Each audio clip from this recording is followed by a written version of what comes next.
خبر شامل کرتے ہیں جلال پور شریف سے بیورو چیف کرم شہزاد مغل سے۔ Punjab highway patrolling post مصری موڑ جہلم کی سال 2022 میں شاندار کارکردگی کی رپورٹ جاری کر دی گئی۔ S S P Punjab highway patrolling police Rawalpindi region Muhammad bin Ashraf کی ہدایت پر incharge D S P Punjab highway patrolling police Jhelum Raza Ullah Khan کی زیر نگرانی انچارج پیٹرولنگ پولیس پوسٹ مصری موڑ سب انسپکٹر سلطان عارف رضا ہمراہ ٹیم نے سال 2022 میں شاندار کارکردگی کا مظاہرہ کیا۔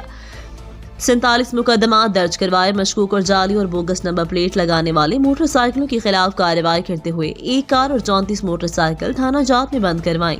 ممنوعہ غیر لائسنسی اسلحہ رکھنے والے 2 افراد پر مقدمات درج کروائے۔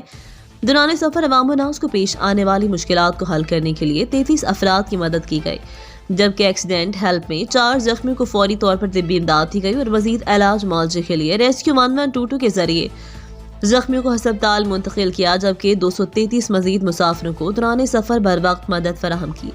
دوران سفر عوام الناس کے سفر کو محفوظ بنانا، ان کے جان و مال کو محفوظ بنانا پیٹرولنگ پولیس کی اولین ترجیحات میں شامل ہے۔